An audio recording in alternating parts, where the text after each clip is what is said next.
free to proceed. Okay. All right. I'd like to call to order this virtual special meeting of the Rehoboth City Planning Commission. Mr. Weber, could you do a roll call vote, please? Roll call, please. Sure. Mr. Trunzo. Here. Mr. Covington. Here, I think you called me, but I didn't hear it.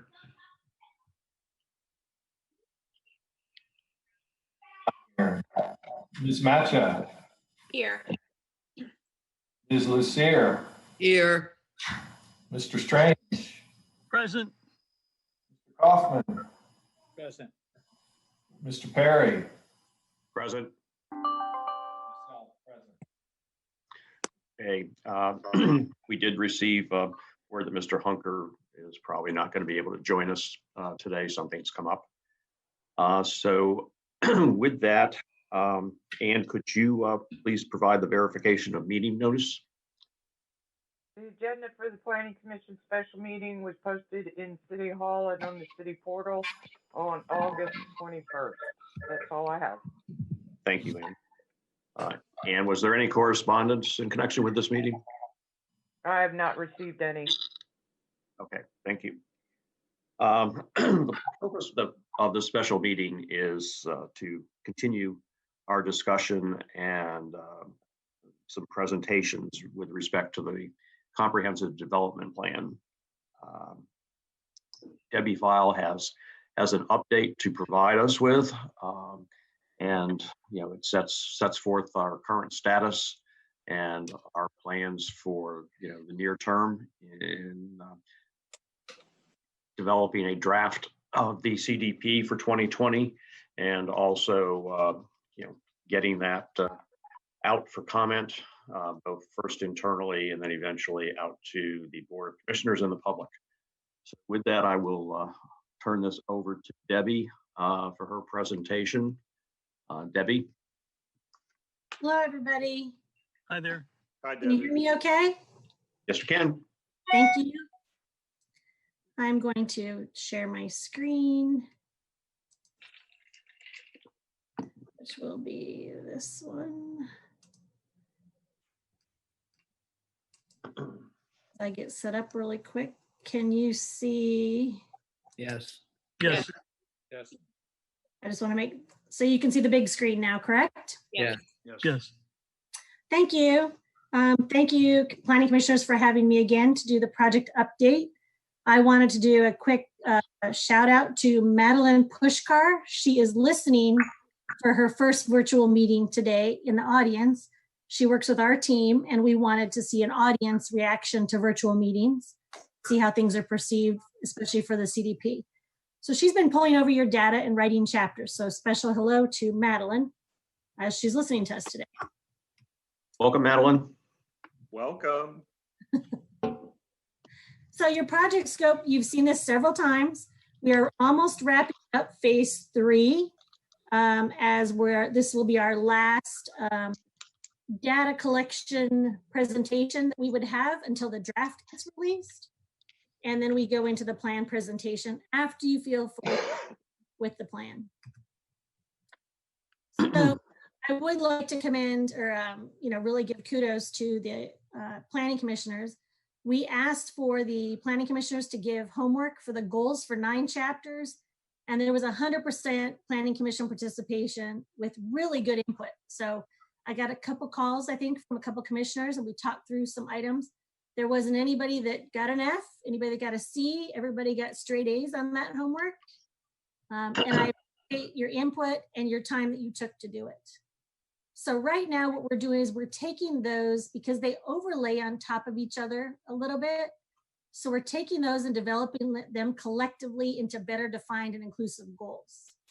So some of those we received are action items as we talked about, and some are goals. So we're lumping all of those together within the plan. So thank you very much for your participation. It was great feedback.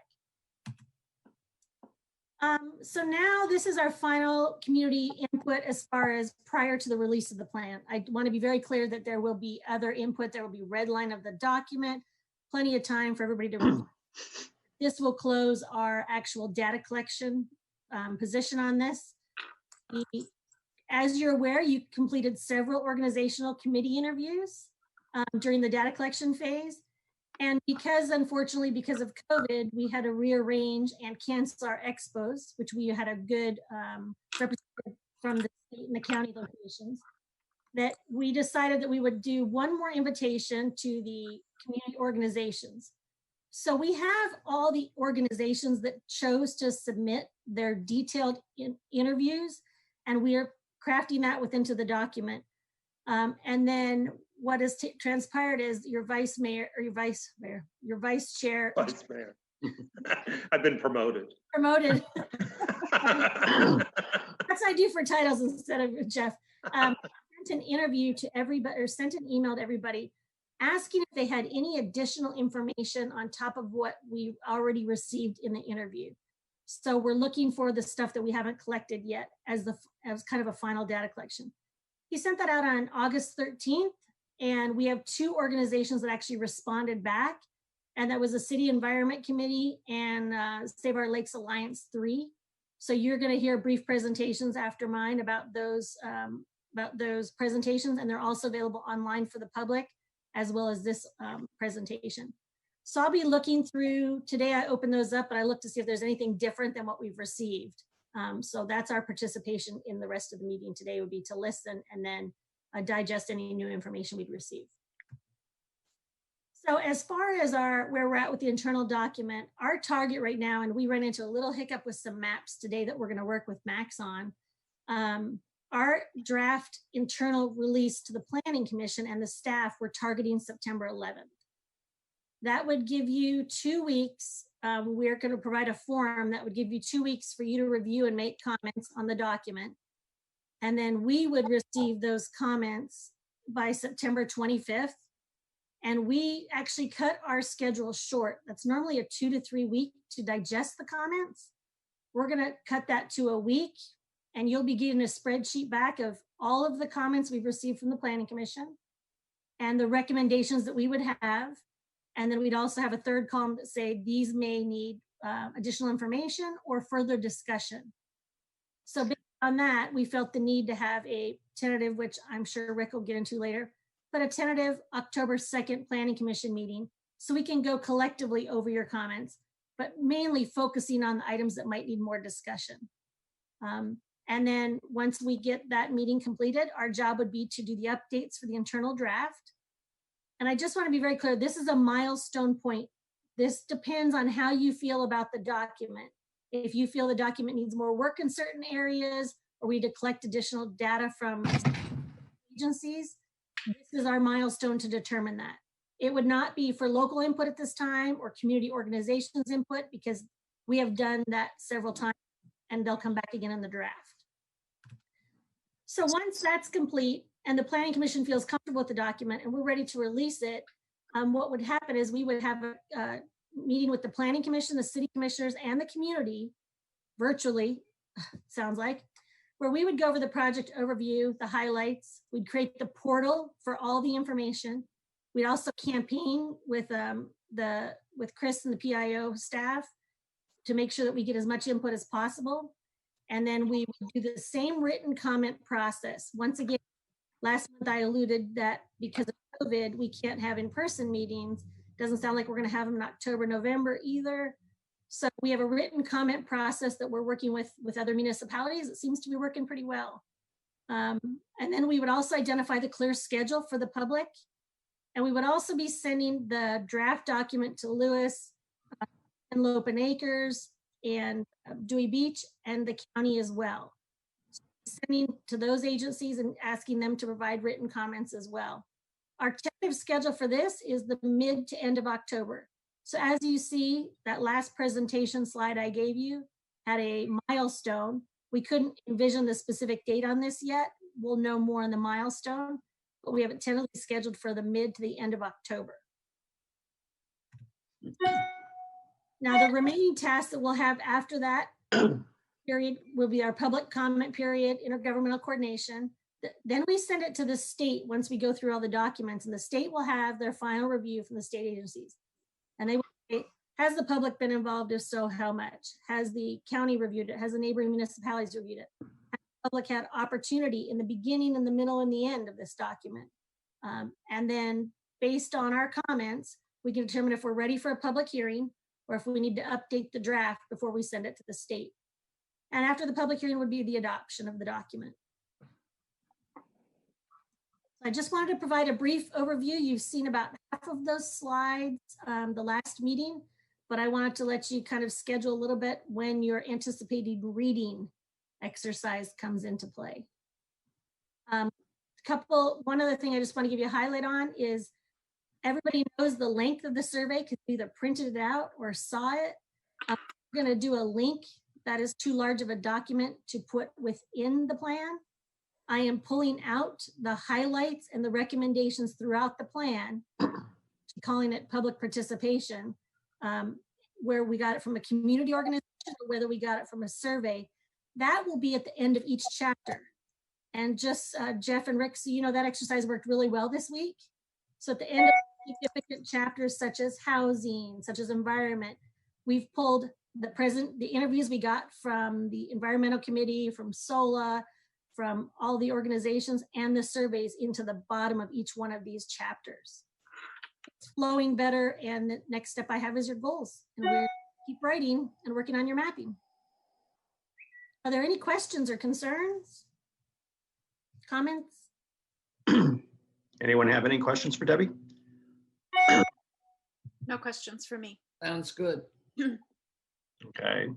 Well, I think we've made tremendous progress here, and Jeff and I had a conversation with Debbie just the other day, and what she outlined in terms of pulling into the various individual chapters information from the surveys and everything was something that we felt would be a much more manageable approach and make the document more useful to people.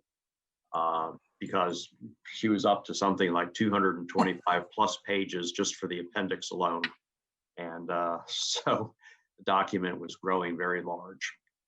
So utilizing technology, just like we've been doing for our virtual meetings, we're hoping to streamline the document and still provide complete access to everything that we've accumulated in terms of input from the public and organizations and other governmental agencies.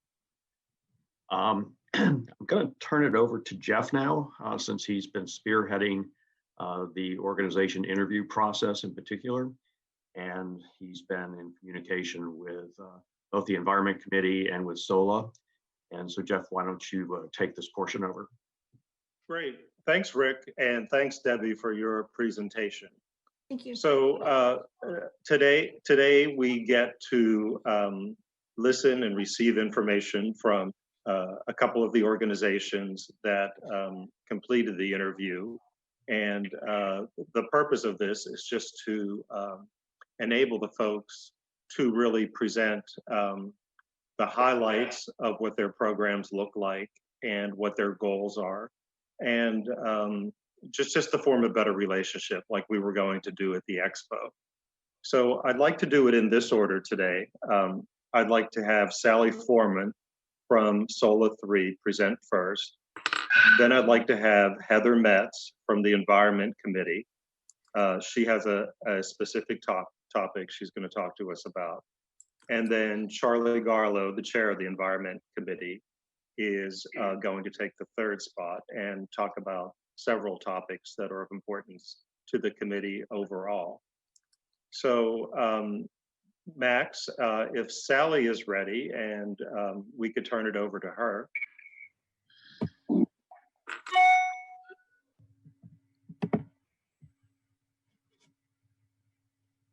Is that working?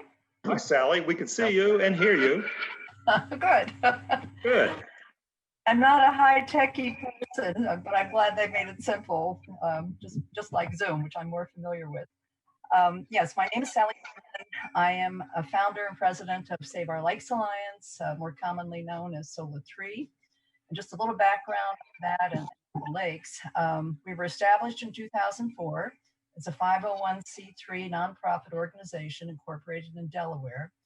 and we are fully funded through donations from our generous community. And our mission is to protect, preserve, restore, and maintain Silver Lake, Lake Girard, and Lake Comegys.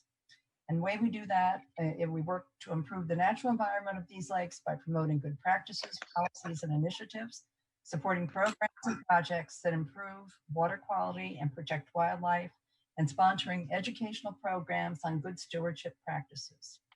And I do want to thank you all for allowing us to discuss our submission to the Planning Commission. I'm really going to go through key recommendations because even though it will be the highlights, it's much more than we would have been able to do in through the survey, because the survey was somewhat limited in what we could address. I also want to thank Tom Childers, who was our vice president and collaborator with me on this document, and also editor extraordinaire, which helped reduce it to probably a few pages less. In terms of the highlights, you may know that the lakes began as freshwater lakes, and Silver Lake and Lake Comegys were recognized by Delaware's General Assembly, quote, as the closest freshwater lakes in the nation in proximity to the Atlantic Ocean, quote. Because of more than a century of urban development within Silver Lakes and Lake Girard's watershed, they have become stormwater retention ponds for the city of Rehoboth Beach, recharged through groundwater and rainfall. The extensive Rehoboth Lakes report done in 2012 by Rehoboth's Planning Commission at the request of the Board of Commissioners, but not adopted by the Board of Commissioners, provides some important data. Notably, that the more than 22 unfiltered stormwater pipes that discharge directly into Silver Lake are fed by over 150 in-street drains throughout South Rehoboth, which consist of 126 acres of private and public property. Lake Girard has experienced the same fate with 9 storm drains flowing into it. This results in contaminants from businesses, particularly restaurants, homes, lawns, streets, and other impervious surfaces, as well as pet waste being carried into the lakes by stormwater, creating unhealthy conditions for humans and an abundance of phosphates and nitrates and other conditions that have resulted in massive fish kills. Solid 3 provided extensive recommendations to improve the lake's environment in the city's 2010 approved CDP. Unfortunately, few have been adopted or acted on by the city, even though that CDP has the force of law. We have included them in our recommendations for the 2020 CDP. Furthermore, there are a number of changing circumstances that have occurred since 2012 that must be considered for inclusion in the city's 2020 CDP. They are, first, in 2012-13, Solo led an unsuccessful opposition to Rehoboth building permit that allowed a home to be built on the shoreline of Silver Lake because the property owner claimed ownership into the lake for the required setback.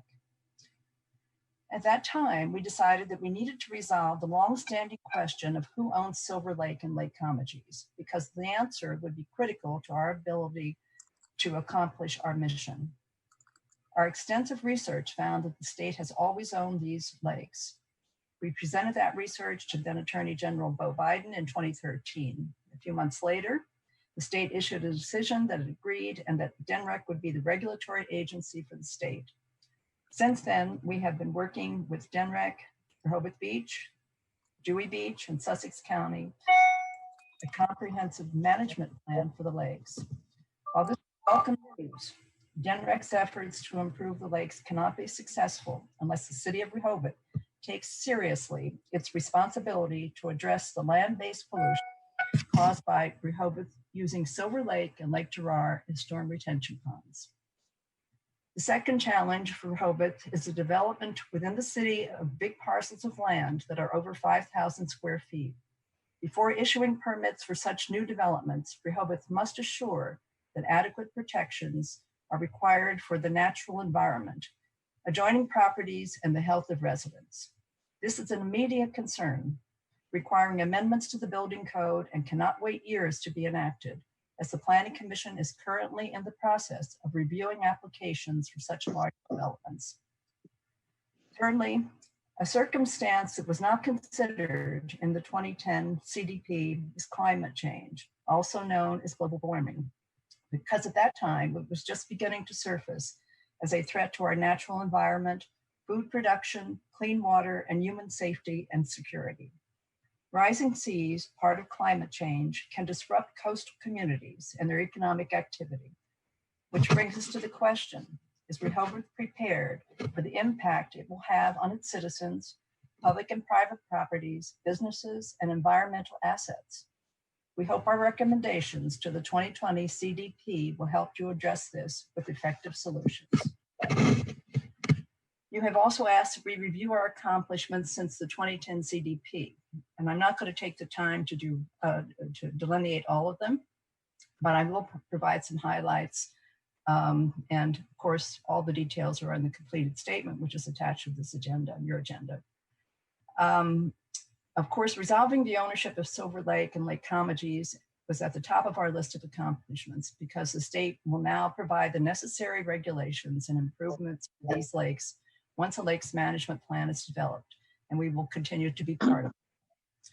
We were successful in having the city adopt an ordinance requiring a 10-foot building setback from the lakes, even though we requested 15 feet in the 2010 CDP, to avoid repeating issuing any more permits that infringed on the lakes.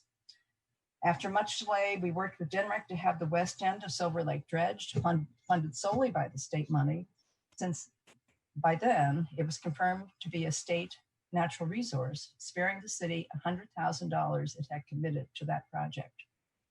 At our request, the city improved the Silver Lake shorelines at its properties at Stokely Street at the intersection of Prospect and East Lake Drive, which was funded by the city and state grants. In 2019, we worked with the city on an ordinance that was adopted regulating runoff from construction sites. We've created 2 programs to reward property owners who have completed projects that will improve the health and natural environment of the lakes. Our first program was the Conservation Award, which was given to the city in 2010, has been replaced by a matching grant award of $3,000 for improvements by property owners that benefit the lake's environment. This is available to all properties within the Rehoboth, within the Silver Lake and Lake Gerard watershed. So now I'll move on to our recommendations for the 2020 CDP, also highlighting those that we think have a priority. We are most grateful to Kevin Williams, the city's Public Works Director, for sharing his expertise and experience to identify and understand some of the problems the city faces because of an outdated and inadequate infrastructure. So a priority recommendation is that the city shall develop a comprehensive stormwater management plan, which was also in the 2010 CDP. This will allow better prioritization of city fiscal resources towards its most significant issues. The plan must include remediation of the stormwater infrastructure in the many areas where the system is inadequate to handle severe rain events, and include upgrades for the undersized basin at Bayard Avenue, as well as effective filters and in drain pipes and perforated pipes for new storm drains to allow stormwater to infiltrate back into the ground. The city shall conduct the stormwater system cleaning, continue the stormwater system cleaning and assessment program until the entire system has been inspected, repairs, prioritized, and the system rehabilitated and integrated into the comprehensive stormwater management.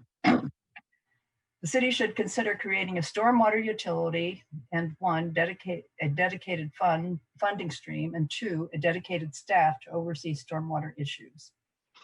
The city shall determine the source of high bacteria flowing into the lakes and ocean from stormwater and adopt appropriate ordinances and policies to provide the resources to minimize and/or eliminate the higher than acceptable levels of bacteria, at least by DNREC standards, that cause beach advisories to be issued. We recommend amendments to the building code that will add inspections and enforcement provisions to Chapter 102 that addresses runoff from construction sites, and a new amendment to Section 105.8 that requires containment and storage of hazardous materials at construction and demolition sites, also with inspections and enforcement provisions. Increased costs for administering these provisions can be paid for through increased costs for building permits. Relative to applications for permits to develop lots within the city that are over 5,000 square feet, the city shall conduct a review of Delaware sediment and stormwater regulations to determine if they provide adequate protections for the city's natural environment and public and private properties. If it is found that the state regulations are inadequate, the city shall adopt its own regulations to provide the necessary protections. Funding for the review and implementation of stricter requirements could be done through increasing building permit fees. The city shall undertake a vigorous campaign to educate business owners on the harmful effects of not properly storing their solid waste and of improperly cleaning their equipment so the resulting effluent flows into storm sewers, contributing to the high bacteria count in the Rehoboth Avenue storm sewer, which eventually finds its way into the lakes and the oceans. And now I'd like to discuss the area, the climate change, which is really a game changer for the city of Rehoboth Beach. Sea levels have risen more than 12 inches above the last century. DNREC states that, quote, over the coming years, we can anticipate even worse effects, more days of dangerously high heat, heavier precipitation, and sea level rise that leads to significant flooding, end quote, as a result of climate change. Coastal inundation from the Atlantic Ocean could be as much as 7 feet, and areas around Lake Girard and Silver Lake as much as 3 feet. Silver Lake would be altered by salt water from the ocean. To address climate change, the city shall follow DNREC recommendations to avoid building new structures in flood-prone areas and use special design standards for structures where avoidance is not practicable. Secure federal and state grants supplemented with an approved capital improvement budget in fiscal year 21-22 to provide professional assistance to design and install a citywide green infrastructure. DNREC EPA recommendations describe, quote, natural systems or green infrastructure, and quote, the natural environment, the health of water bodies, and the public from flooding. And these include, for green streets, it's alleys, green streets, alleys, and parking lots, various infrastructure elements such as permeable pavement, bioswales, planter boxes, and trees, so as to store, infiltrate, and evapotranspire stormwater. For downspout connections, it would be rerouting rooftop drainage into rain barrels. Cisterns or permeable areas used to store stormwater or allow stormwater to infiltrate the soil. And there are rainwater foresting mechanisms that collect and store rainfall for later use, effectively slowing and reducing runoff.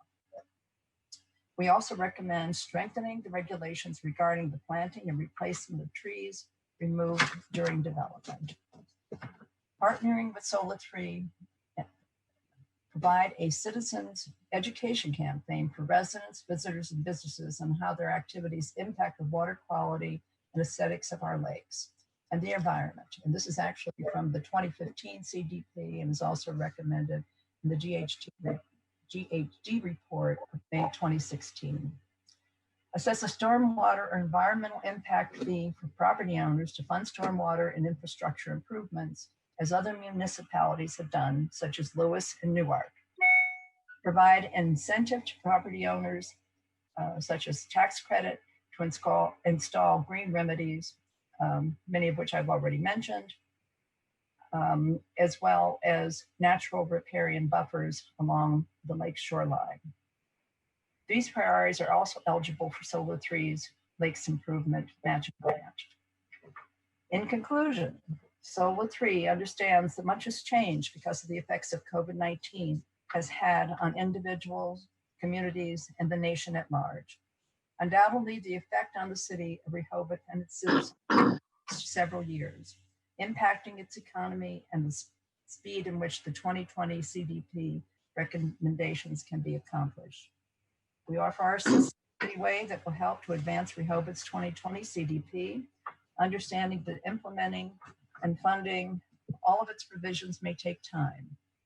On the other hand, the city is behind in addressing its stormwater and infrastructure issues. For the sake of the city's continued success and sustainability, it should not delay developing and implementing a comprehensive stormwater plan and a citywide green infrastructure plan to protect public and private property, the natural environment, the health of water bodies, and the public health. Amen. Thank you, Ms. Foreman. That was very informative, and we greatly appreciate your participation.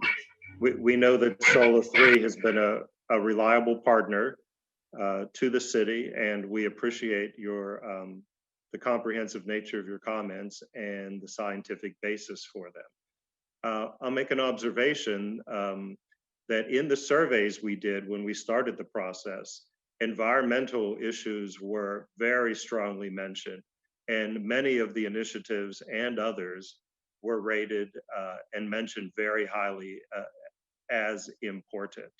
And you may or may not be following, you probably are following some of the larger developments that you mentioned, but we had a recent workshop where one of the developers is interested in doing a green building that would be a demonstration of everything that's possible with the state of the art at this point in time.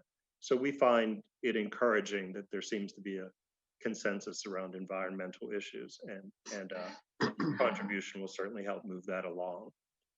I wonder, Rick, should we ask Planning Commission members if they have any questions, and if Sally is willing to take any? Sure, I think that would be good. I might have a couple myself, but why don't we open it up to the others first? Okay, we're open for Planning Commission member questions for Sally. Yes, Sally, I appreciate your comments. They're well received, I think, by our committee. Are all these suggestions made in a written presentation to us? It's attached to today's agenda for your meeting. And I mean, that's probably the easiest way for you just to click it and copy it. Anyone else? I have oh, Debbie. Yes. Debbie. Sorry, I actually don't have a question, but I just wanted to let Sally know, thank you for the information for inclusion and typing it. That helps our department. But I also wanted to mention, and I think, Jeff, I might steal your limelight.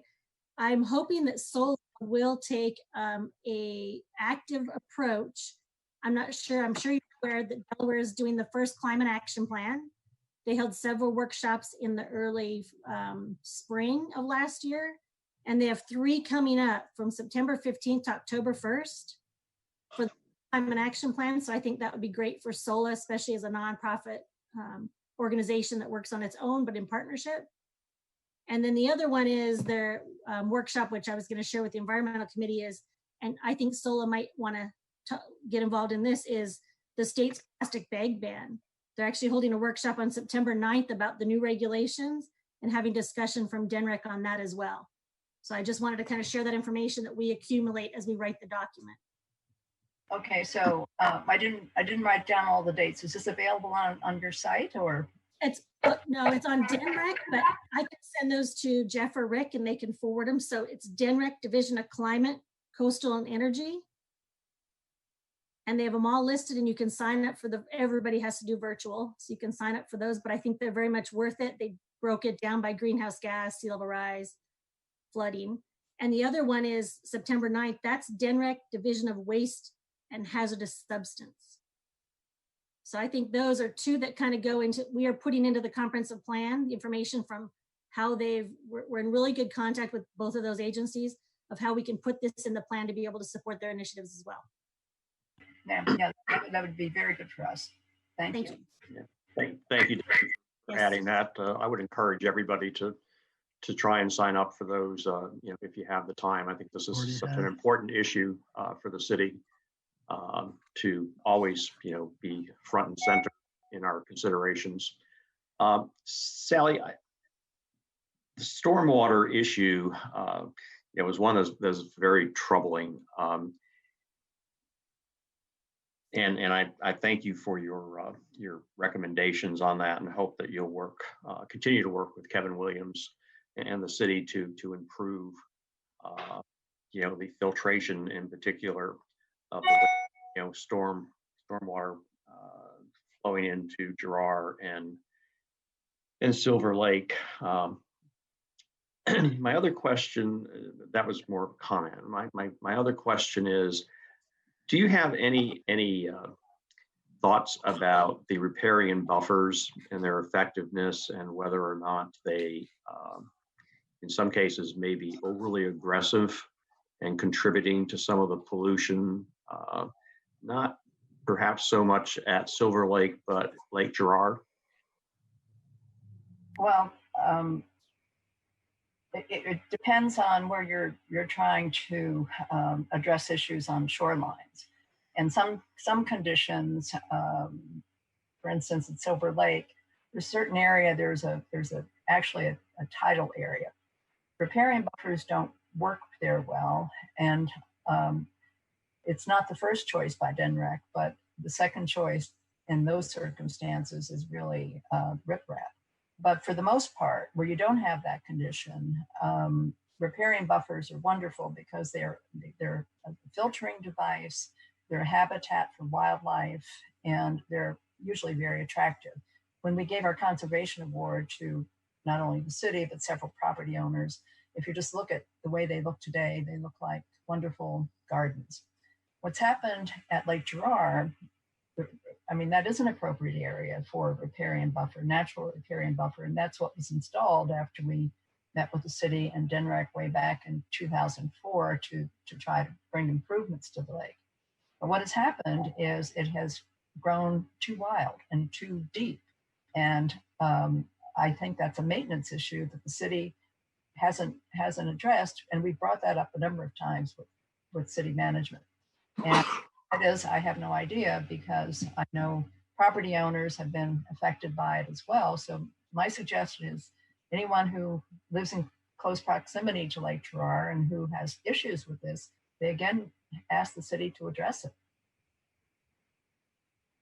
Okay, thank you. Steve? Not a question, but just a comment. I especially like the recommendation for a comprehensive stormwater management plan. And hopefully within that, there'll be a recommendation in terms of pre-filtering stormwater before it actually gets to the lakes through the use of various filters. The other thing that I wanted to comment on is, I don't know about a new department, but I think as part of that, and maybe within the comprehensive development plan, a recommendation that the Department of Public Works have a separate division on environment to review these things, not just the building inspector, which is done in a number of jurisdictions. But I really appreciate the presentation. I thought it was really good. Thank you. Thank you, Steve. Rachel, did I see your hand before? Down the same path really as Steve, and I think in my mind as I read through these recommendations, obviously, there are a lot of how do you get to the how and the budget behind that. So I think if we actually do have some group or someone that is looking at this from the city to help actually put that comprehensive plan together with a commensurate budget and the how-to and milestones and goals of how we unfold this plan, I think would be really helpful. The stormwater management plan is so important throughout the city. You don't even have to have a big rainfall to drive around or walk around or bike around and see, puddles of water, even worse than that, little swimming pools, if you will, all over. And that's not healthy for the environment. It brings all kinds of insects and disrupts property and other things. So, I mean, as I said at the very end, the two areas of addressing stormwater infrastructure and also being prepared for climate change. In many ways, they're part of the same solution of protecting property, protecting people from flooding. And so there's benefits in looking at both of them, in some cases probably consolidating the efforts for both. Well, and I would also think that these efforts have to be integrated into the overall, right, infrastructure plan that we look at on a regular basis, you know, as a city. So Yeah, for green water infrastructure, stormwater management is critical, comprehensive. Okay, Jeff, do you want to open it up? We have two members of the public who have signed up, and maybe should we ask them if they have any questions or comments for Sally?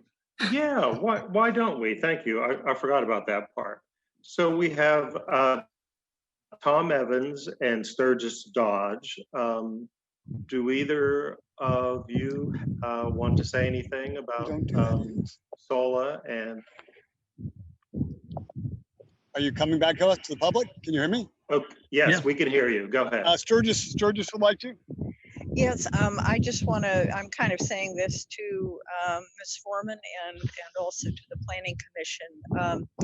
And just, I really applaud SOLA for identifying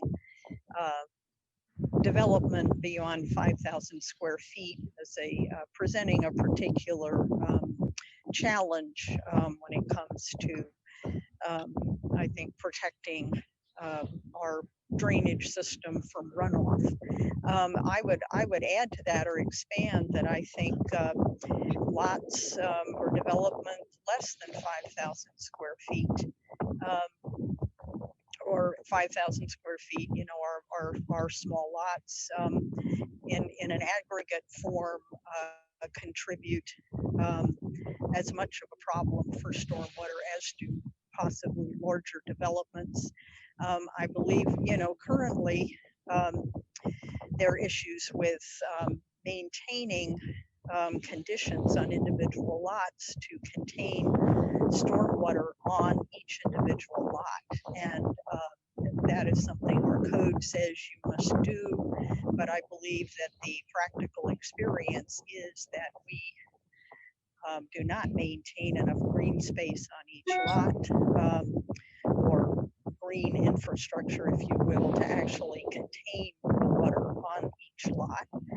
I would also just comment too, I do applaud getting barriers constructed to keep runoff during construction, but I would also say that the size of many of our lots makes that almost a practical impossibility, because when you have to maintain access for workmen and trucks and materials to come and go off of a lot, that there's very little room to actually shut off or contain runoff to a lot during construction. So I would just say that's a challenge.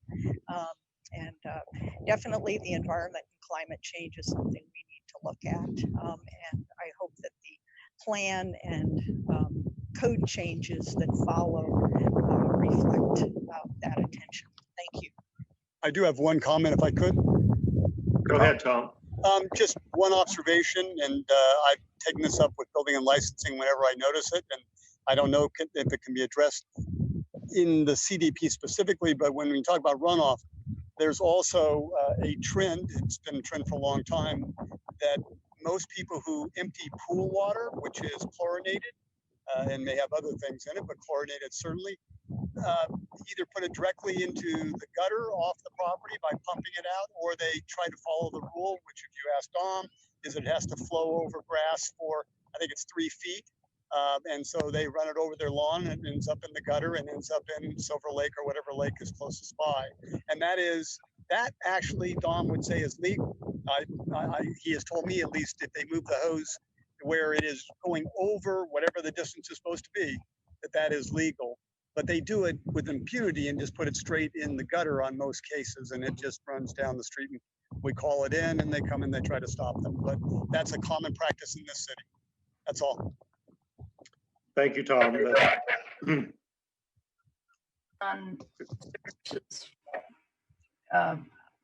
Recommendations. Oh, I'm muted. No, go ahead, Sally. Oh, okay, well, as I said, I only presented the highlights, and in terms of runoff from construction sites, we ended up having that ordinance passed I think it was last November, that requires that. What isn't in it, and we're recommending it in the CDP, is enforcement and penalties and other things if it's found that it's not being adhered to by contractors. And then we have another ordinance that amendment that we're recommending that relates to not just construction but demolition sites.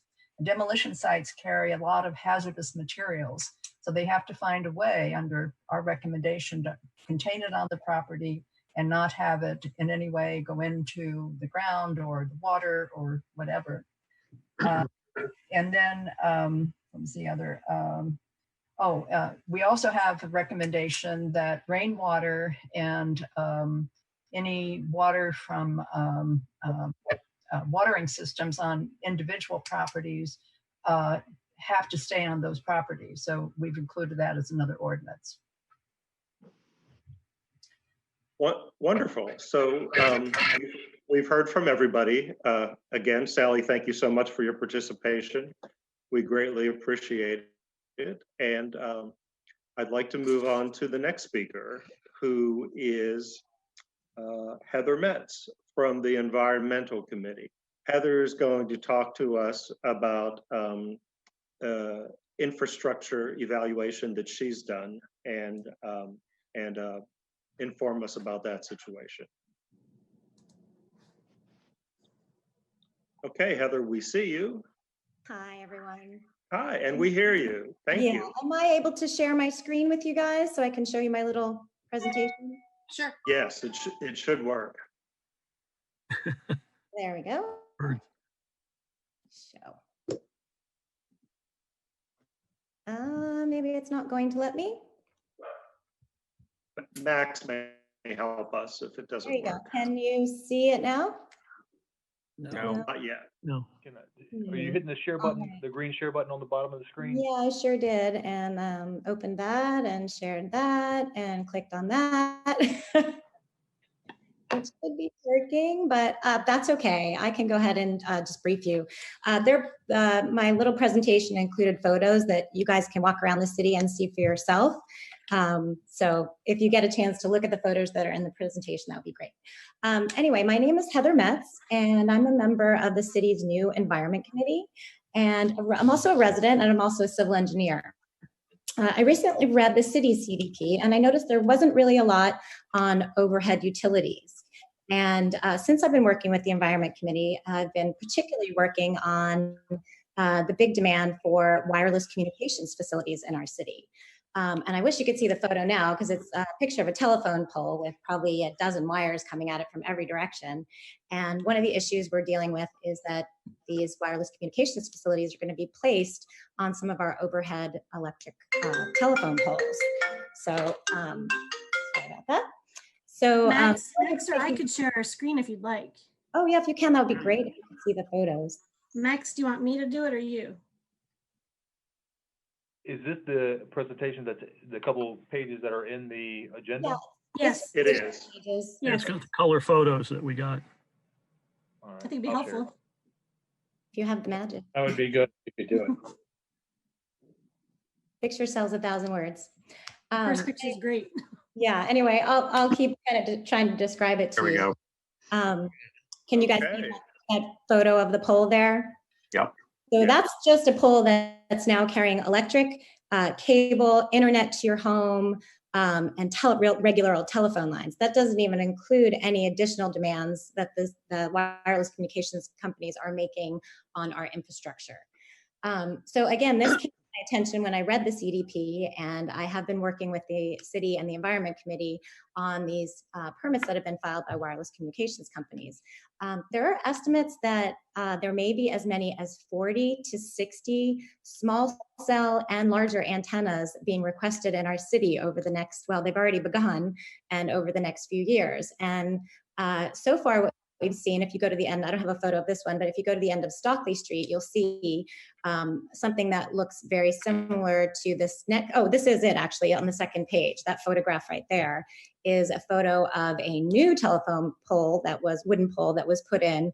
That is a new small cell that was put in by AT&T. So some of the new wireless communications facilities will be mounted on poles that you see here already, existing poles, and some of them will be new poles, which will be placed in addition to the poles we already have. So as you can imagine, this is placing a huge, huge burden on our already overburdened infrastructure. The demands on our infrastructure have already far surpassed what they were originally designed for. We have add-ons and haphazard placements that are unsightly and frankly very dangerous. I don't know if any of you saw recent photos of the hurricane, Hurricane Laura. I saw a photo this morning that showed a city street with a line of telephone poles, and the poles had been snapped in half, and the wires and the infrastructure and all the equipment were scattered throughout the street. We certainly hope that doesn't happen here in Rehoboth, but it definitely did happen there. So my feeling was to just communicate with you guys and to let you know that it would be a good idea for the city to develop a plan to, number one, begin to place some of this infrastructure underground, especially anything that is new should be placed underground. And that we need to work more closely with Delmarva Power and our cable providers to either clean up some of this old stuff, find out what's going on with it, just to be conscious of it. I think what happens is, the telephone pole has always been there, and they put a new wire on, and then they put a new transformer, and then they put a new cable box, and they put a new switch box. And it happens slowly over time, and we kind of become numb to it. But then I think when you look at a picture like this, you can see clearly that our infrastructure is very, very, very overwhelmed at this point. Again, the charm and the beauty of our residential areas is really what draws vacationers to our city. People that rent homes here, is a very big draw and a big financial support for our city. And we want to make sure that we protect those areas. That also generates a lot of revenue for the city and the businesses. Our residential areas must be protected from overwhelming utilities and poorly planned utilities. The CDP is the vision for the future, and the city planners will hopefully help guide us in this way. An interesting fact is that in 1887, Thomas Edison began to place utilities underground in New York City. So I guess my feeling when I discovered that fact was, if they can start doing it in 1887, surely we can do it now. Obviously, this is a huge financial undertaking, but doesn't mean it isn't one that we shouldn't pursue.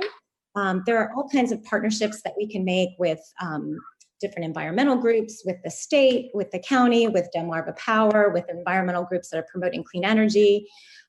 It's time to start, and it's time for us to take a look at what's going on here. So some pictures here of some unsightly telephone pole stuff that's going on, and then a picture at the bottom, which is a wireless communications facility that was just placed by Verizon outside of Gary's on New Orleans Street in Dewey Beach. And they're planning on putting those here in Rehoboth, in residential areas, in front of people's homes. And again, this is a really big concern of mine and something I've been working with the Environment Committee on. If you want more information on that, please contact Charlie, who's our chairperson, or contact me and we can share some more information. And that's about it. Thank you very much for letting me present today. Thank you. Thank you, Heather. That was very informative, and pictures do tell a story that can be harder to tell with words. Does any member of the Planning Commission have questions? Yes. Mike, I see your hand up. Well, I'll hold it because it's not a question, but I thank Heather for her work. But as Glenn knows, this is something that's near and dear to my heart. And unfortunately, the Ninth Circuit Court threw out all of the objections that many states and cities had with regard to the rollout of the 5G report and order from 2018 by the FCC. And so basically it said that you're screwed. The one that I left standing, and I'll read it to you, is the court held that requirements that are all aesthetic regulations be objective was arbitrary and capricious, but that legitimate aesthetic requirements were not always preemptive just because they are more burdensome. Now, why that's important is they threw that back to the FCC to evaluate more. And what was left standing, although now they have to go back and review it, was that we as a municipality have the absolute authority, and I'll read it specifically because I think it's very, very important to be specific, that our requirements can be preemptive with regard to infrastructure, with regard to 5G, if they are reasonable and no more burdensome than those that would be applied to other types of infrastructure deployments. And 3, objective and published in advance. Well, the courts threw out the objective, saying it may not, but it still may be valid. One of the problems here is, and the one that pointed out, is at the end of my street. Unfortunately, I had my heart attack and I wasn't able to do much about it. When I saw AT&T here, I contacted Kevin and said, this is just plain nuts because they put this pole in 10 feet from another pole. And if anyone's come out here to look at it, it makes absolutely no sense. However, in subsequent research, and I forwarded this to Glenn and to the city manager, and I found some additional research which Glenn doesn't have, is that AT&T basically lied to the city. They absolutely lied to the city. Delmarva Power didn't lie, but they misrepresented the facts. And so we have a situation where a permit was issued based on lies. I am extremely, extremely upset about that. The FCC ruling and the court now having thrown out some of the other regs, I'm disturbed, but it is what it is. However, the 3 standing rules are still there, but the FCC has to go back and look at them. One of the problems with the current regulation, as Heather pointed out, and I won't go into all the other details, but with regard to the wires that she showed, under federal law, as long as they're 12 feet above the ground, they can do whatever they want. And we have absolutely no control over that. The only thing that we can do is through goodwill in relationship with Delmarva Power and others is to control them into doing something. However, there is something we can do with regard in the CDP, because it was published, our CDP and the particular regulation with regard to the fact that our beachfront is the most important and valuable asset that we have, is we do have the prerogative to enforce the elements of the CDP with regard to the visual and aesthetic consideration of the beach area and environment, which is where AT&T erected this particular pole, 10 feet from an existing pole, which happens to be Delmarva, which they could have used. However, they misrepresented facts, basically lied to the city to get their way. And unrelated to this, but as a separate issue, I'm going to request of Glenn to see, because I honestly don't know, is what happens when somebody used deceit and fraud to get a building permit or a right-of-way to use our easements. It's a question to be considered, but it's extremely disturbing. One of the things here that's very important from a legislative standpoint is under the FCC decree, the basis of it is such, of the roughly 45 to 50 telecommunications carriers are in the United States, if you have permitted one on whatever basis that you permitted it to occur, the other 45 can come in and do the exact same thing, put up the exact same infrastructure, and you can have 5G sites every 5 feet from everywhere in the city, and you can't do a damn thing about it. That's one of the reasons why this initial installation by AT&T is, quite frankly, a disaster for the city, because what it portends for the future that they can do essentially bad things to the city, whether it's they or any other carrier of telecommunications. Delmarva Power could be more receptive, and quite frankly, they gave us a kiss-off answer, and it wasn't done by an engineer, but it was done by one of their public relations representatives to the city. So we were basically misled, and in some cases, I think fraudulently, by AT&T.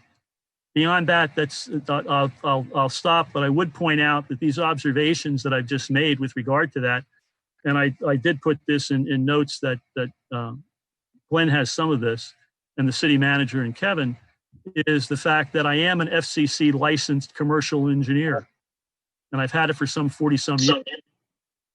The other part is I also have extensive experience in power, so I'm speaking in the power industry and distribution. So I'm talking from essentially as a subject matter expert. And it really bothers me that the city has been raped over by these two agencies. With that, I'll shut up. And Heather, thank you so much for your work. It's extremely important. Thank you. Thanks, Mike. I learned a lot. So I'm sure everybody else did as well. Did anyone else have a question, comment, Yeah. Joyce? Yes, Heather, when they were doing the ocean outfall on Henlopen Avenue, it came up frequently. Everything was dug up. Why don't we do the put all these, you know, all the poles and all the utilities underground? And the answer always was what you brought up, that it's frightfully expensive. Is the environment, and there was no talk of maybe we could get it could be partnered with the state or partnered somewhere. If this comes up in another way, is your group able to offer suggestions to the city how to do this? We were just turned down right away. And it really was a lost opportunity when that whole street was already, so it was already open. We couldn't even drive on it. But I think and maybe Mike knows too. I mean, who would support, that would help? Where can you get grants or something? Because that was the answer. There was no way we could afford it. But other places have done it, so somebody's affording it. Right. Unfortunately, I don't have any specifics on that. I think I'm more of saying if there's a will, there's a way. And yeah. There are people like us that are willing to work on it, that we can find a way. I mean, we do a lot of really amazing things in this country. So this seems like... it would be good to have that information at some point. I mean, for your group to have that information, just so it's, you don't start from square one when something comes up. Right. Because this really was, a whole lost opportunity and just dismissed because of finances. Thank you, Joyce. Anybody else? I think Steve has his hand up. Steve. Joyce. And Steve, Debbie go does it. ahead. Okay. Should I go ahead? Yeah. Please, go ahead. Heather, thank you, by the way. Has your committee looked into the possibility of requiring, as part of permitting fees, that the carriers put in funds for placing of an underground series of conduits, including Delmarva Power? These things don't have to be cut and covered. They could be bored. And over time, we should be able to get enough conduit underground to have all this stuff put underground. So I'm not as familiar with this as Michael is, and I don't know if that's something that we're prohibited because of these court cases. But there's so many of them. You said 40 or 50 of them. And either have them put in the conduit themselves, in a joint venture between all of them, or add to their permitting fees for us to be able to do it over time. Have you done any research into that, or are you considering that? I think that's normally done in newer communities where utilities are built, for the first time from scratch, just to separate out. So the wireless communications facilities, to separate those from the electric and the other overhead utilities. I'm of course suggesting that we put everything underground, and it's certainly a good start to say anything new needs to go underground. Like, for example, I watched my neighbor get a new cable service, and they come in with their little boring machine and they tunnel underground. It takes about 30 minutes.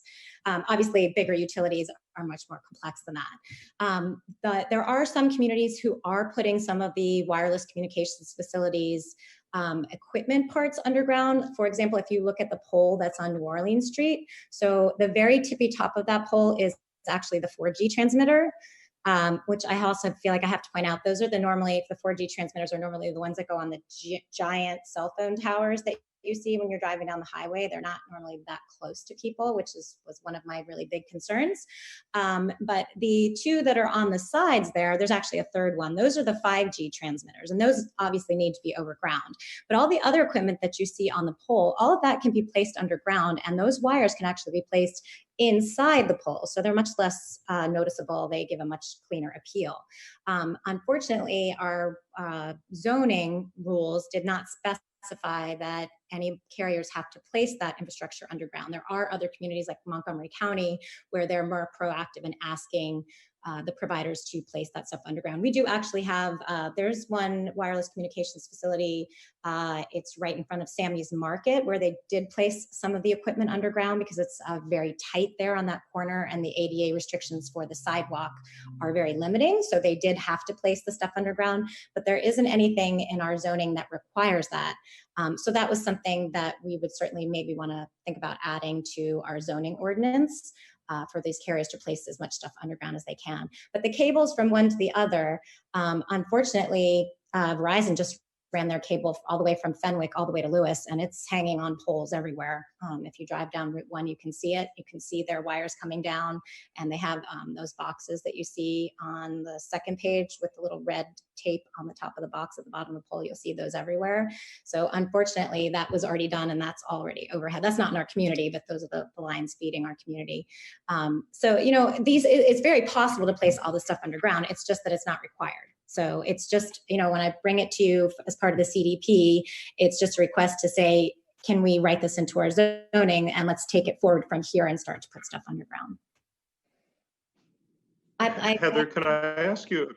Go ahead. Sorry.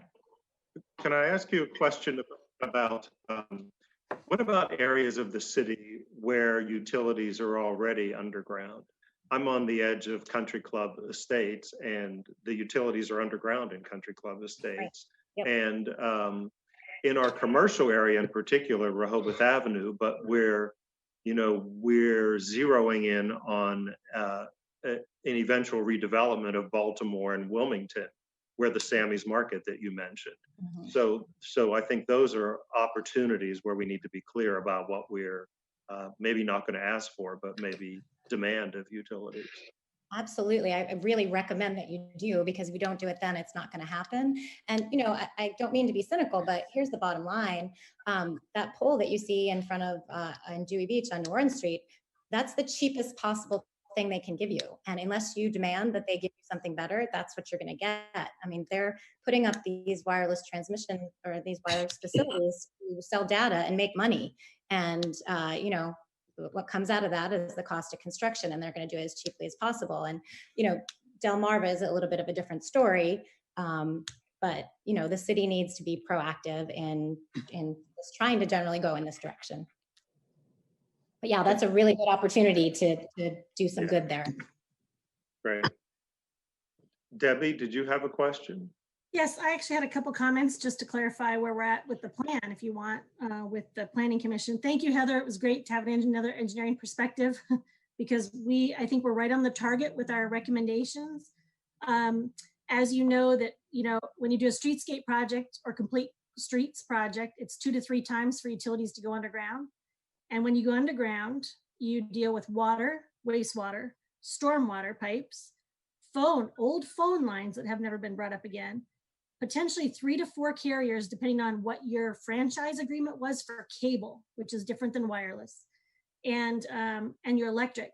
So if you don't have the proper right-of-way already, because of some of our narrower streets or some of the property lines that are on narrower streets, we don't have a lot to work in. So Stephen, one of the recommendations we made was we recommended a right-of-way utility program. We don't get into specifics of it, but we recommended that the town look at a right-of-way utility program to address any kind of underground and to be able to see if there's opportunity for some pipes and some services require separation and coverage. So that's something they could look at. There are municipalities that are putting in, for example, fiber, a 2-inch conduit in areas, only if they're tearing up water and sewer, like a streetscape project. So for example, Lakeview and some of those, you could look at some of those when you do a streetscape, because on a financial cost, it's very rare you're going to find funding to put things underground unless you're already doing a sewer, water, or stormwater project. So it offsets those costs. If there was funding to put things underground, it would be done in every municipality, but you have to get creative in the loans and the grants to do it for stormwater and water. And while you're in there, you can look at working with Delmarva Power. The other part about the above wires is, Heather alluded to it really good, which we put in our plan, was the ability that they upgrade and then leave their old wires up there or leave things wrapped around. So if you're upgrading, then remove the old pieces. So we're not looking like the bird's got 7 new perches to sit on and poop on your head. So fiber to the home, I think, is really important, but you also have older pipes. Sometimes if you have terracotta pipe, the disruption underneath.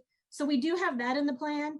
The other thing that's interesting, I don't know who's following it, and Mike and Heather, you might a little bit more, but there's recent stormwater damage and hurricane, where there's new studies that have come out since Katrina and other ones. They're actually saying they prefer above providers because they can restore power and restore services above water versus waiting until the water saturates enough to get underground. So now we're finding conflicting stories on accessibility to get people back to being restored. So we may things in there, but I think we've got your overall goal in there. And I think we've covered a lot of the information as far as we also put in there for wireless facilities along the boardwalk are aesthetically pleasing. You can determine how you want it to look. We were part of the City Crown Castle project where they wanted specific wireless facilities on the light poles on the boardwalk, and they wanted the small cells under the boardwalk, and they had to be designed properly. And the city in Crown Castle, cut a deal enough to say you're going to help offset the light pole costs now, and you're going to maintain them. So there is a way, I think Heather alluded to it really graciously, there's a way to barter, and it's all in the timing of when things come. It's a little more creative, as she stated, redevelopment. New development, it's easy. Everybody's doing it. It's put in regulations like new subdivisions. It's a little harder on redevelopment.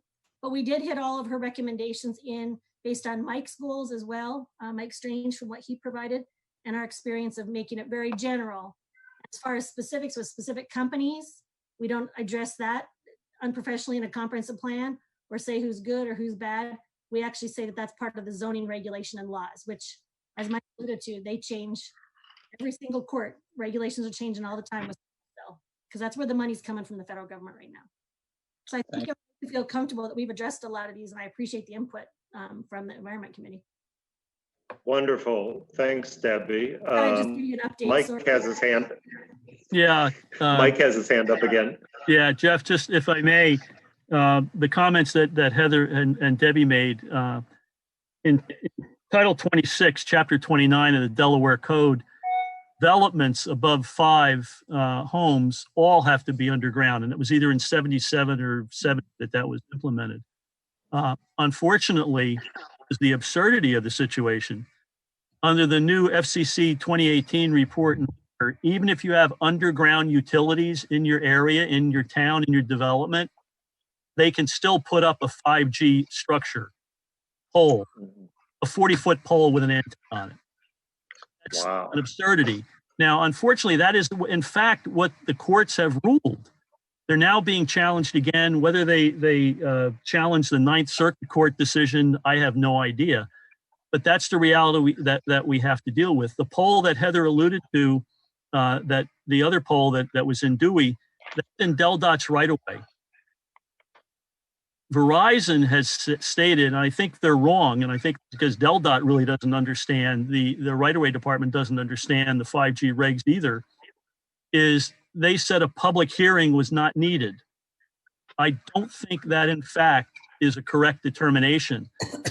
If anyone has, if there was an article in the Cape Gazette a few months ago, they put up one of these 40-foot poles in front of the light station in down the coast, and it's 10 feet away from another pole. And it's standing there. It's a sore thumb. It's absolutely absurd. It's similar to the situation in our case on Stokely Avenue. It makes no rational sense. And Debbie pointed out, the part that is extremely frustrating is 5G, actually it could be 5 or 4, it doesn't matter, even variations on that, could be done in such a way that they're not even visible on the boardwalk and yet would service technically all of the issues and the range that's required. So it's a total, it's strictly the P&L of the telecommunications company. And if, pardon my English, a rat's ass about our concerns as a city or a town or a state. And it's totally for pecuniary gain. And that's, I find, extremely frustrating. I think there's a way to protect ourselves, and I think we have to act very quickly because we've already been taken over the coals. And I'd like to have it not happen again. I'm sorry, I'm on my soapbox and I apologize. It's okay. That's okay. Important input. Yeah. Why don't we ask the members of the public, which would be Tom Evans, Sturgis Dodge, or even Sally Foreman, if they have anything they want to add to this discussion. Anyone? Who would you like to go to first? Try Tom Evans first. You got my mic open? Yes. Yes, you're open. Tom. I pass and Sturgis pass on this. Okay. And if we could ask Sally. Sally, anything you'd like to add?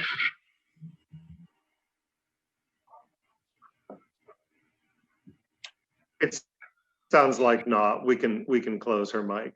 Thanks. Okay. Thank you, Heather. And let's move on to Charlie Garlow, the chair of the Environment Committee.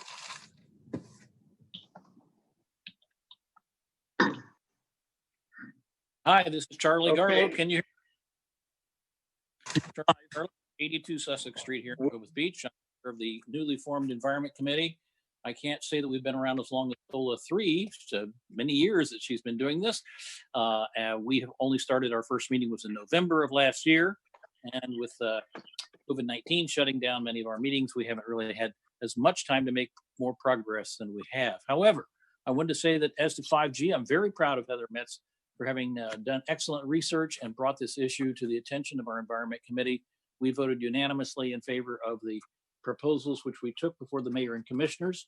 And although I don't think all of our proposals were thoroughly considered by the mayor and commissioners, did agree to provide notice to those folks who are close to the new WCF wireless communication facility that might be proposed, which we consider to be a hopeful sign. If there's any point during the course of this conversation, Heather wants to clarify anything that I may be saying on the topic of 5G, please speak up, Heather.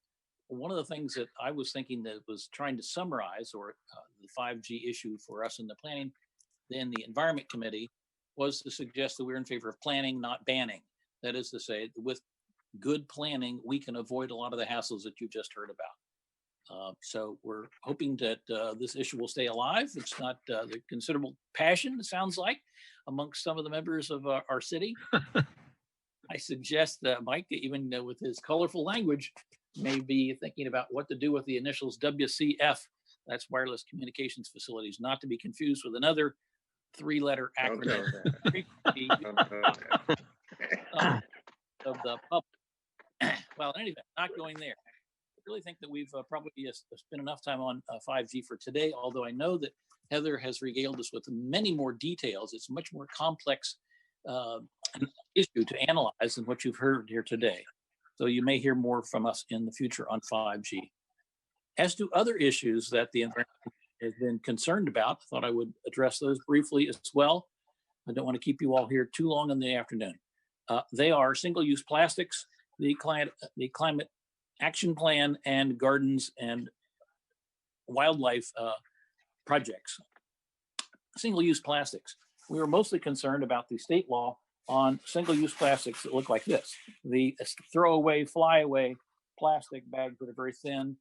They get caught by the wind. They're blown up into the trees and look ugly. They also get blown out into the ocean where sea turtles will think that they are a jellyfish, eat them, and will be harmed by the debris that's in the ocean. Similarly, the state has passed a ban on those plastic bags, but only for larger stores, so that doesn't, like Walmart, so that doesn't really affect downtown businesses here in Rehoboth Beach. Of course, a lot of the trash that ends up on the streets of Rehoboth Beach comes from out on Route 1.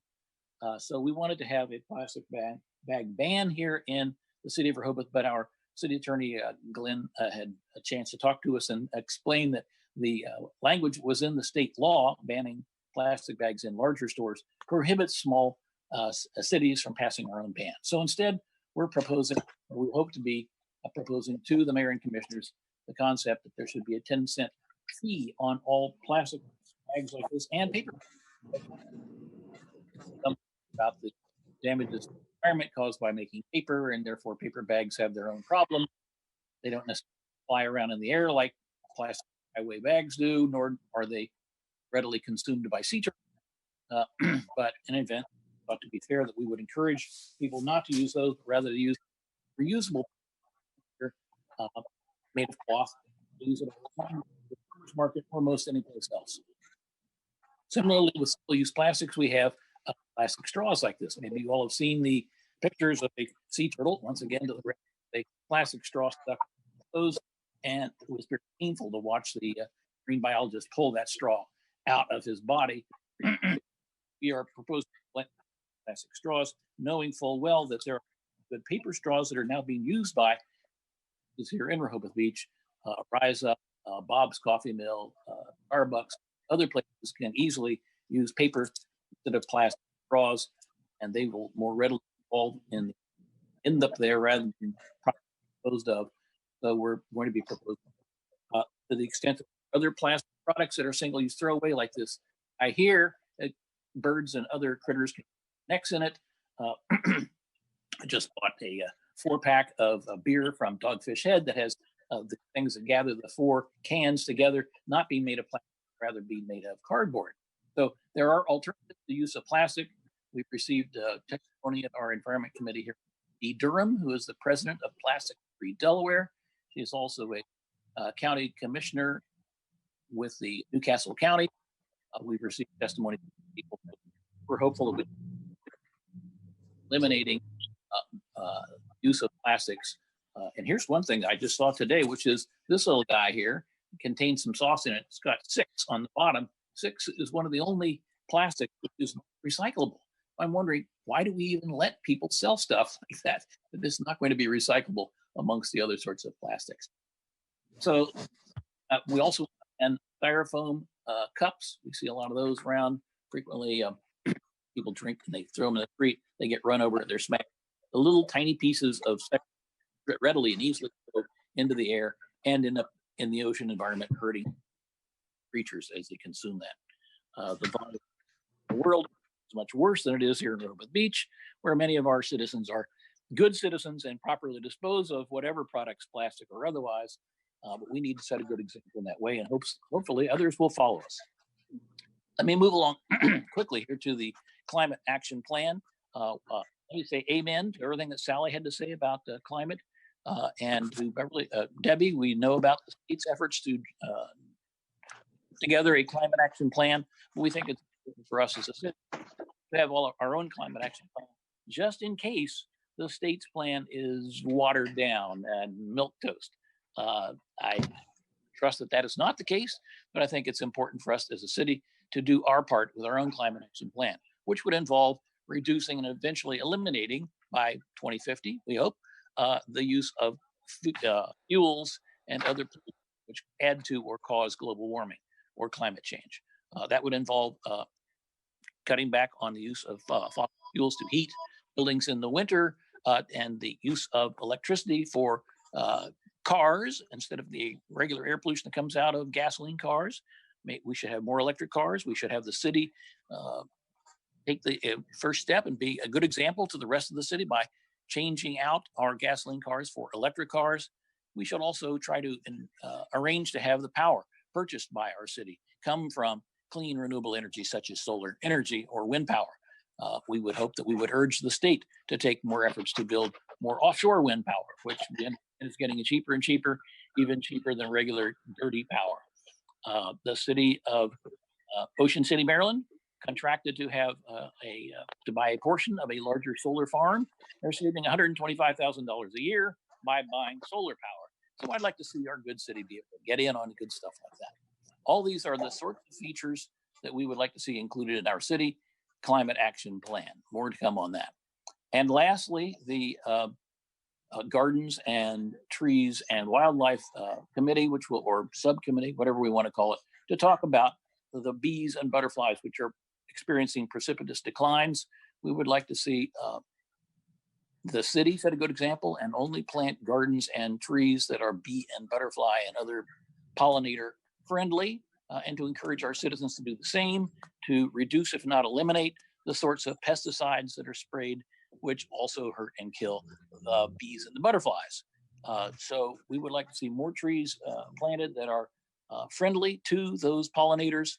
Oak trees, of course, are some of the best. They allow for caterpillars to make a home in the oak trees, and then caterpillars are used to feed the baby birds. I don't mean to get in too much into the weeds, if you will, on the Gardens Committee, but that's in essence the thrust of those proposals we hope to see in the future. We haven't polished them up sufficiently for presentation to the mayor and commissioners yet, but we hope to do so in the near future. I'll stop there. Again, thank you and the Planning Commission for hearing us out today. Charlie, thank you so much for participating. We really appreciate those recommendations. And a lot of them sound very familiar from some of our survey results as well. So it's nice how these ideas are being talked about. Anyone on the Planning Commission like to make a comment or ask Charlie any questions? Debbie, anything for the content wise? Are you good? That was great. We had all his same information that was submitted in the organizational interview. So the Planning Commission conducted that with Charlie and his team, was great. So we have everything covered in there, and it's an overlap between the mayor's tree committee. So it's great. I think all those items are covered. Wonderful. Thank you. Yeah, I have one question, Charlie. Go ahead, Rick.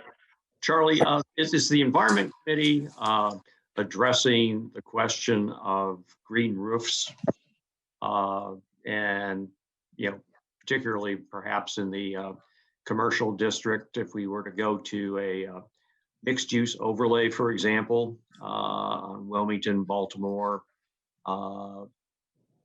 what is there any consideration being given to the benefits or drawbacks to allowing those types of installations? Yes, Rick, we would love to have that be part of our climate action plan. One of several ways of reducing the heat island effect. When you have black tar on the tops of flat roofs, frequently that black absorbs the heat and makes the whole downtown feel a lot hotter. That's called the heat island effect.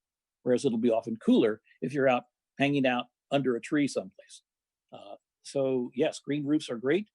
They help to absorb rainwater before it goes into the streets, into the gutters, and into the lakes and the oceans.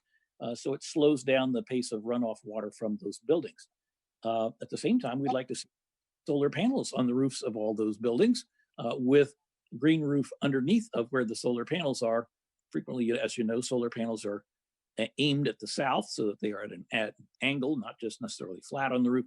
So there's still room under the solar panels for green roof sedums and other plants to be placed and maintained so that you get both solar power and green roof benefits. Thank you, Charlie. Shall we go to the public again, Max? If we could go to Tom Evans and Sturgis. Any comment? Are we open? Go ahead, you're live. Okay.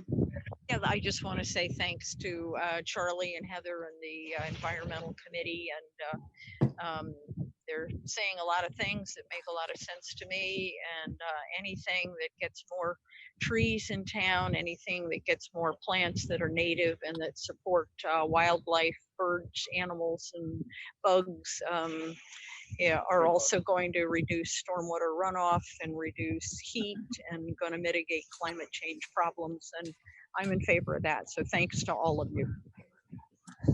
Thank you, Sturgis. And let's see if Sally wants to add anything. It's going to go out. Well, I think that, I've probably added as much as I can, because when you ask for a comprehensive development plan, we made it very comprehensive.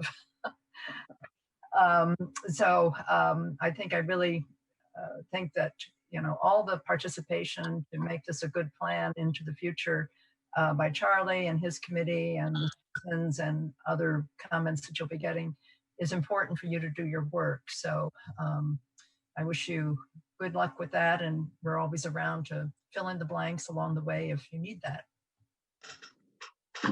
Wonderful. Thank you, Sally. We appreciate that.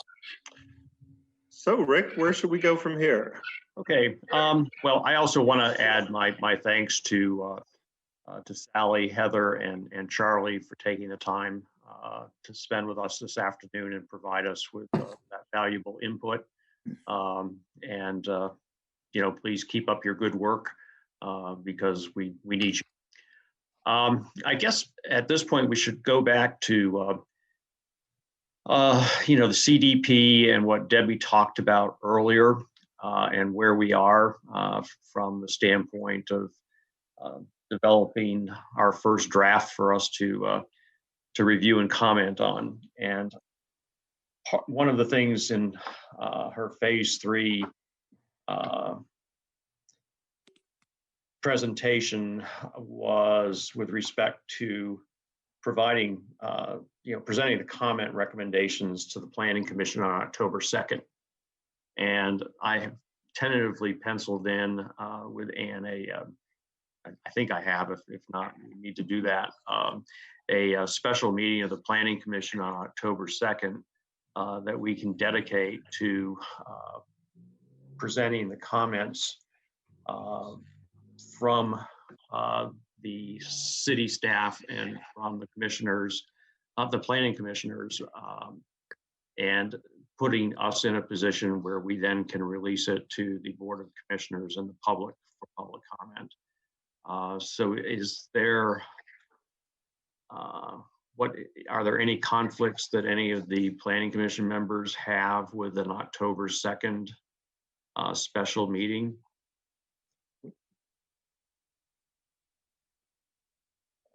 I'm okay with that. Yeah. Okay. I think we had talked about this once before, so just checking so that we can get things sort of set in place. Rick, are you thinking afternoon? Yes. Yeah, afternoon. Okay. Yeah. 2 o'clock, I think, right? Yeah, probably at 2 o'clock. Okay, thank you. Right. I think we've made tremendous progress here. It's been difficult as we all know, but everybody's worked really hard on this, and I think we're about to be able to unveil a product that we can all be proud of, and that will be of benefit to our city over the coming years. And there's a lot of good information. The public's been great, about providing their input, very helpful, both from, the residences, the businesses, and our visitors, and the community organizations, have been terrific as well. And so, I think we've been able to provide Debbie with a lot of useful information to produce a CDP, that will be very effective and, will not end up sitting on a shelf collecting dust, but that will be vibrant and alive, and up to the Planning Commission in the future to ensure that it is constantly under review, and the Planning Commission reminding the Board of Commissioners of things that need to be addressed to fulfill its objectives. So does anyone else have any other comments? Anything else we need to consider with respect to Debbie's presentation? Steve? Well, first I want to thank Debbie and her team for everything she's doing. This is just a request. I hope we could make the internal draft as streamlined as possible. Maybe even have an executive summary in the beginning, and try to keep it as few pages as possible with addendums for the backup. It's just and if it is really long, I request that we get a paper copy, because I have very limited reproduction ability myself. So that's all. Yep. Debbie? That, Steve, I'm glad you said that, because as Rick and Jeff will allude to, I said we're over 250 pages and I'm not even into the land use section. So taking out the survey is great, but this is a large document. And the reason I want to say it is the state requirements changed. You have a lot of census data, a lot of data. So what we have done in the format is you have about, I'm not going to say they're unworthy chapters, but the first 2 chapters go into what's been done before. So it'll give you the history of the comprehensive plan. When did it start? What was an update? What was another update? When was it formed? What did we do this time? And I think you're going to find it. I mean, I'm really proud as we're writing it for what the Planning Commission's put into this, the time and effort. The introduction section actually goes into all the public participation, all the meetings that were held, because we get graded on that. If we don't have that in the plan, we don't get, it doesn't make it past the state. That, and then the community services chapter is really great because it goes into what the city services do, what each board does. In case you didn't know, it actually goes into what every board and committee does, what they're tasked with, and then the community organizations. 2 chapters can be used for informational purposes, promoting the city, using it as a grant backup for maybe Main Street, SOLA, etc. The core of the plan is the same topics that you were doing for the expos. So housing, environmental, transportation, utilities. So the way we wrote that up was we started with to talk about what's the state doing, what is the county doing, what is the city doing, what have they done, what are our recommendations, what was done from the survey. So I think you'll find the layup easy to read. Unfortunately, Steve, I will need you to read the document. I don't have in the budget to do an executive summary. We have, because there's so much information, I would say if you're gonna do if anybody wants a Cliff Note version, I would definitely read the goals and strategies for those 10 core chapters, and that'll probably get you to the end, what your next steps are, which is really important. The rest is supportive information. Well, we'll get you a hard copy, Steve. Yes. So, I think everybody will probably want one. It'll help. And then we've got a template for you that says the page, the chapter, and what you want to change. So you can cut and paste or type it in, and it's just a standard Word document, which we'll need everybody to do that in Word because we cut and paste. We do not have more than 8 hours to assemble that information in the budget. One of the things I had suggested in my homework was that we consolidate a number of these chapters. Is there any possibility of that? No, it's actually the format that the state recommends if you look at the state law. So the chapters are formatted by topic, by statistic, and categorized as such because they are standalone chapters. I understand. So state standards and regulations. Thank you. Debbie, can we redline the document, or I don't understand the cut and paste part of it? So the problem with if I have eight or 9 or 15 people redlining, that then turns into close to 80 hours of our time to take your red line and make it into a comment spreadsheet. So what happens is we need to enter the data. So collectively, the Planning Commission agrees. So for example, Barry, let's say you said you do not want any houses above, 3 bedrooms at all. And you're redlining this document. We have to put that in there because that's a personal opinion and we have to get consensus from the Planning Commission. Mm-hmm. That spreadsheet's important. If not, we will have multiple workshops and multiple documents to go through. So I think if there's I can tell you on the virtual side of this, because normally we'd talk it out. We'd have a workshop and we'd go through each chapter. We're under time constraint. We had a reset last year. So I think I can work with as many people as possible, but we have to create a deliverable, which is a spreadsheet of the comments. We're asking the Planning Commission to put it in a document that we can cut and paste in there. So you just say, and it's worked for 3 other organizations or 3 other municipalities. So we're hoping it'll work here with Rehoboth as well. I guess when I get it, I'll figure it out. Yeah, and if you have any questions like anybody did last time, just call me and say, do you want Excel? Do you want Word? I can help you. Tell me what your first one is and we'll go through it together. And it's interesting. I've read the CDP several times, but there seemed to me there still is a lot of opinion in there in terms of, subjective ideas about what's wrong with. The last plan definitely had a lot. The author definitely had some areas that were being steered completely in the document. And there wasn't a lot of census data or a lot of supportive data for the decisions. You're going to find that you're going to have a lot of supportive data that we've talked about. Good. Because when I read it the first time, I put personal opinion, a lot of the stuff. And So, You won't find that from us. We're a third party. okay. I'll save those for after we adopt it. We'll figure it out, I guess. If you need any help, please let me know. I can give you different options and different versions. You know, if you want to redline it, you want to cut and paste, I can help you set up an easy format for that. Anyone else have any questions, comments? Okay, Glenn, did you have anything?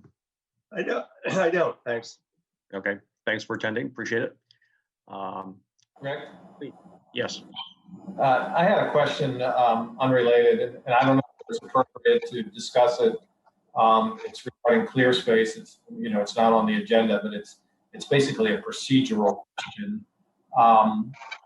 You know, we all know it's been appealed. What next? I mean, does the Planning Commission, if they decide, do they written response to the appeal, or do the planning collectively decides, do they appeal at the appeal hearing and as the planning commissioner, how does it work? Glenn, Yep. So happy to address that, and I should have when you gave me the opportunity. What happens now is that, you know, with the change of administration, my understanding is that we're going to wait for Mayor-elect Mills to take his seat. He and the new commissioners will schedule a appeal hearing within the next 60 days, within 60 days from the date the appeal was filed. The commissioners, the city commissioners, will be represented by outside counsel, since I represented the Planning Commission through the clear space process. So I will be staying with the Planning Commission, representing you through the appeal. The Board of Commissioners will be represented by outside counsel. We will have an opportunity. So 21 days before the appeal hearing, the appellant has an opportunity to provide a written submission. We'll be able to respond to that written submission, I think 10 days before the appeal hearing.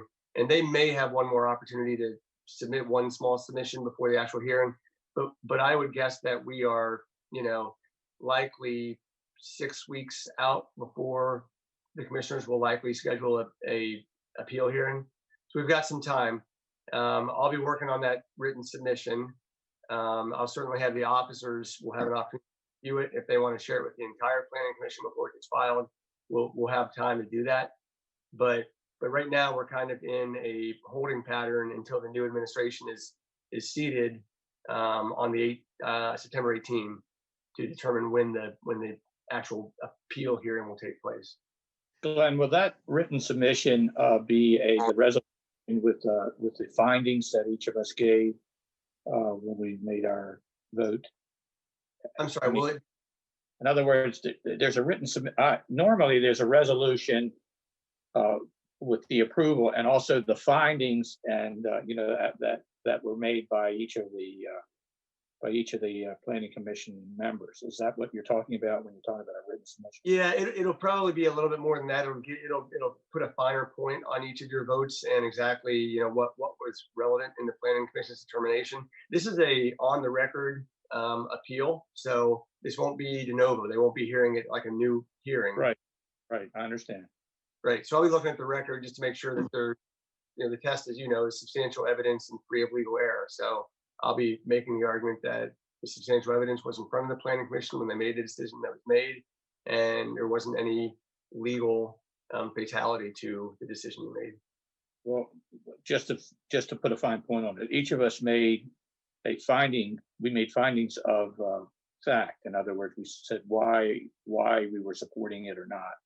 Right. I assume it's going to be part of what you're doing, right? Yes. Yes. And Glenn, when you say it's an on the record issue, does that mean that only items that have been previously discussed can be? Yeah, that's correct. New information comes in. That's correct. And it's kind of interesting though that this appeal process is different than I've seen in a lot of jurisdictions. And I was involved with writing this appeal procedure, and it was a conglomerate of people who had different interests. And one group sort of lobbied hard for this provision to be included in the appeal process. This was maybe 10 years ago. And that provision says that anybody who appeared before the Planning Commission can also appear before the city commissioners that they can only say what they said when they testified before the planning commission, which is always a very difficult act of regulating that to ensure they don't go beyond the bounds of what they said during the planning commission meeting. So we'll be watching closely for that. How about the allegation of arbitrary and capricious? How do they support that if they haven't put something on the record before? Don't they have the opportunity to argue facts on that? Well, the appellate will have the opportunity to argue those sorts of things in their papers, but it'll still have to be something based upon the record. Based upon, right. Okay, got it. All right. Okay. Thanks for the update on that, Glenn. Any other questions or comments from members? Yes, Mike. Yeah, it's for Glenn, and I something I alluded to earlier in my soliloquy, but it concerns me severely as a member of the Planning Commission that an applicant with regard, in this case, with regard to AT&T and the permit that was issued and the easement that I assume that they were granted by the city in our public right-of-way, misrepresented substantial facts, and in fact were disingenuous, to say the least. What recourse does the city have when they issued an approval for something that they weren't able to make an informed consent because they essentially were, I'll have to say it, they were lied to. Yeah, I don't know, Mike. I've never really had to address that on behalf of a municipality where there were false representations, lies. I mean, I've not been into this deep enough, and I think maybe Heather and the Environment Committee is certainly doing their due diligence and causing us to rethink and look at some of the provisions of our ordinance. We have a call scheduled next week with the Cohen Law Group, who wrote the first version of our ordinance to see if there's opportunities to address some of the things that have been raised by the Environment Committee. Those, of course, would be measures that would be implemented going forward. It doesn't help, what's already occurred. I know, Mike, how passionate you are about this, and just to say that we are still in the process of evaluating the whole process, what happened in that specific instance, and what we're going to be doing going forward. Is the city currently, Kevin has indicated it was in the Cape Gazette, that there are numerous applications currently from either Verizon or AT&T for making installations. And I guess the thing that concerns me is, it's very interesting. There are shot clocks involved that when, under the FCC regs, when they eventually do make a formal application, the clock starts immediately and a judgment has to be made. Now, under the pieces of the legislation that wasn't thrown out by the courts, we still have the ability to apply those three principles, even though they're going to be reviewed now in the future by the FCC, and I'm sure that'll be another court case based on that. We have the absolute legitimate authority to do so. The thing that concerns me is, because we already approved something that was based on a false premise by the applicant, we now are in a situation where we'd have to do the same thing with every other applicant. And the thing that really bothers me is, under the FCC under the federal regs, there are some 40 to 50 cell providers that could come to the city tomorrow and say, we want to put one up. And we can't really do anything to stop them under the regs. And because of what we did with AT&T, because of where they placed it and how they did it, there were other options that they could have used. And in fact, people wouldn't even know that 5G was in effect. That's the part that's driving me nuts. Yeah, I completely understand, Mike. I don't want to go too far into this discussion in this forum. Right. But you're right. Our applications made now by Verizon. I understand that AT&T has indicated that they don't intend to make any additional applications in the near future. But there are 19, I think, on 18 or 19 on the boardwalk, depending on how you count them, for Verizon. Another 4 or 5 we expect to be coming in the residential district, and then I think there's another 5 along the avenue that they've already applied for. Right, and the one that's currently installed actually completely, totally violates the existing CDP. And that's the part that's perhaps most, and what's disturbing is, imagine, you just pointed out, another 19 of these things all along the boardwalk or downtown, exactly in the same form. And technically, we couldn't stop them right now. So it's a problem that's in our face right now. And I think with the coronavirus, obviously that delayed a lot of things, but this one is going to come back and haunt us if we don't take some kind of action fairly quickly. And with that, I'll shut up. Yeah, thanks, Mike. Okay. All right, thank you. Thanks, Mike. Okay, if there are no other questions or comments, I'll entertain a motion to adjourn. Make a motion to adjourn. Second. All those in favor? Aye. The meeting is adjourned. Thank you very much, everyone, and have a great weekend. Thanks, everybody. Bye.